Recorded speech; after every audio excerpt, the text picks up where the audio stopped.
Good evening students, मैं Pradeep Rana sir SDC classes पर आपका स्वागत करता हूं और आपके लिए आज वॉइस का बिल्कुल बेसिक कंसेप्ट लेके आया हूं। मैं आपको वॉइस बिल्कुल बड़े ही आसान तरीके से सिखाऊंगा। आपने मतलब कई बार आपको अटपटा लगा होगा बड़ा कि वॉइस नहीं आ रही, इसमें ये है, ये करना चाहिए। मैं आपको बिल्कुल जीरो लेवल से वॉइस सिखाऊंगा आपको। और आपको पता है कि हर कम्पिटिटिव एग्जाम में वॉइस आती हैं। आज हम बेसिक क्लास देखते हैं वॉइस की शुरुआत। ध्यान रखिए, जिसका बेस कमज़ोर होता है उस पे आप कितना भी बड़ा महल खड़ा करोगे तो वो आपका गिरेगा। मैं आपको जीरो लेवल से करा रहा हूँ। तो सबसे पहले हम वॉइस की बात करते हैं। बेटा वॉइस होती क्या है?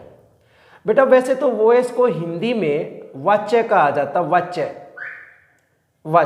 और आपने सुना भी होगा कि दो तरह के वाच्य होते हैं, कृत्रिम वाच्य और कर्म वाच्य।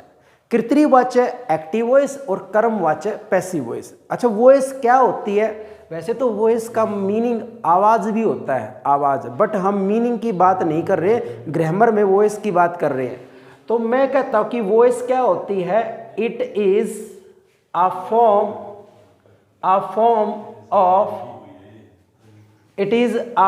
of a verb। बस आपको ये ध्यान रखना है। तो वॉइस क्या होती है बेटा? वर्ब की एक फॉर्म होती है।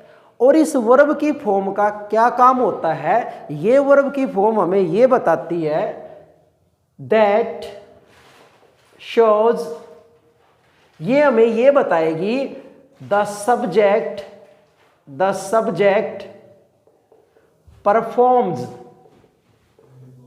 performs or receives an action। आपको ये डेफिनेशंस यूट्यूब पे, नेट पे कहीं नहीं मिलेगी, क्योंकि चीज़ों को कंसेप्चुअल जब हम समझते हैं, लॉजिकली समझते हैं, तो वही हम डेफिनेशन तैयार करेंगे ताकि हमारी समझ में रहे। मैंने क्या बताया? वॉइस एक वर्ब की फॉर्म होती है और उस वर्ब की फॉर्म का क्या काम होता है? वो ये बताती कि सब्जेक्ट ने कोई कार्य किया है।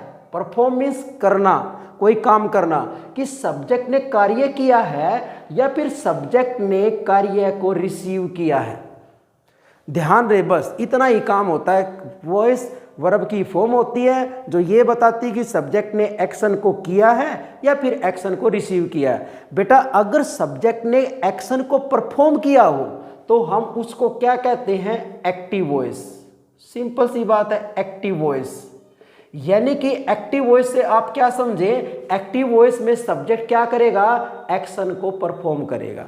जाहिर सी बात है, एक्शन को करेगा तो बेटा काम को करने वाला, एक्शन का मतलब होता कार्य, कार्य को करने वाला डूअर होता, करता।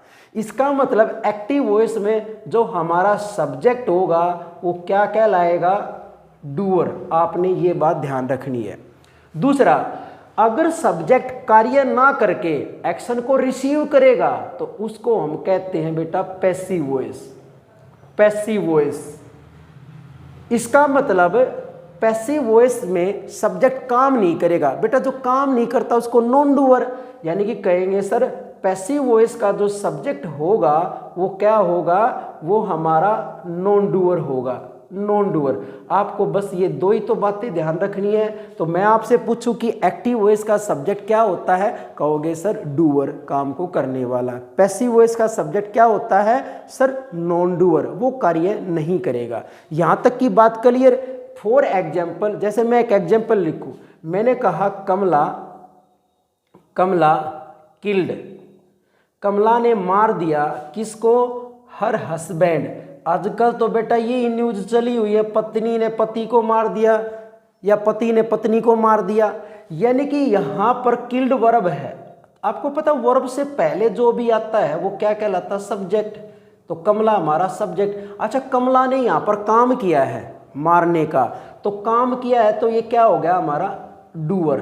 कहेंगे सर कमला जो सब्जेक्ट है वो डूअर है। ये हमारा एक्टिव वॉइस का सेंटेंस है और इसका जो सब्जेक्ट कमला है वो क्या है? डूअर है। अगर इसी सेंटेंस को बेटा मैं ऐसे लिख दूं, Kamala was beaten by her husband, by her husband.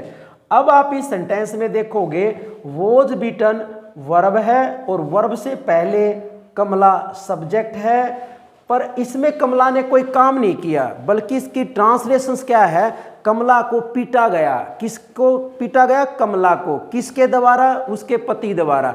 यानी कि काम तो हस्बैंड ने किया है, तो कहेंगे सर यहाँ पर कमला जो सब्जेक्ट है वो क्या हमारा नॉन डूअर।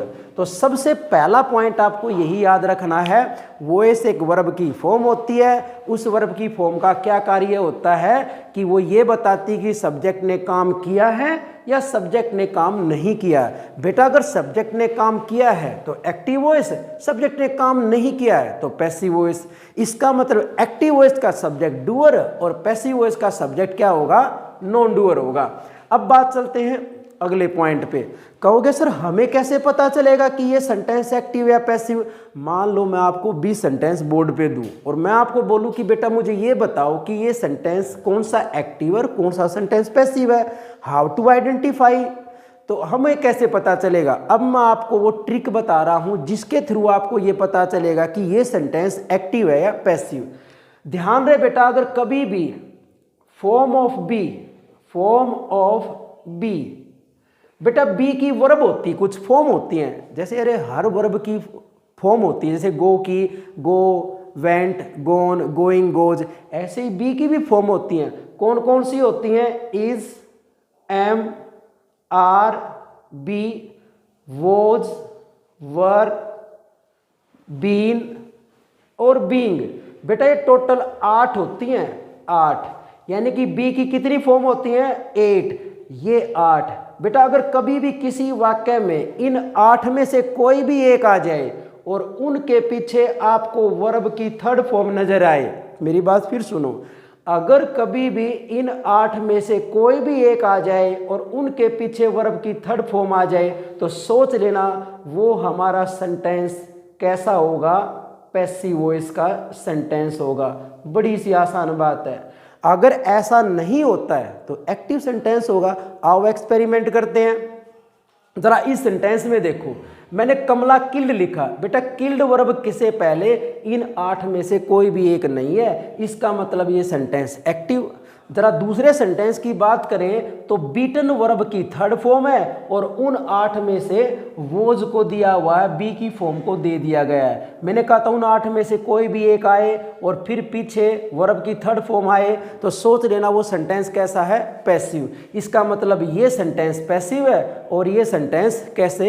एक्टिव है। तो सबसे पहले तो आपको पता ही नहीं होगा कि ये सेंटेंस एक्टिव या पैसिव, तो बात कैसे बनेगी? तो मैंने एक तो आपको ये सिखाया कि सेंटेंस सर एक्टिव का पता कैसे चलेगा, पैसिव का पता हमें कैसे चलेगा, तो वो पता होना बड़ा ज़रूरी है। बाकी की जानकारी या बाकी की वॉइस के कंसेप्ट को लेकर हम नेक्स्ट वीडियो में डिस्कस करेंगे। तब तक के लिए थैंक यू सो मच। एक बार फिर से मैं SDC क्लास पे आपका स्वागत करता हूं और मेरे कंप्लीट कोर्स के लिए आप SDC ऐप को डाउनलोड करें।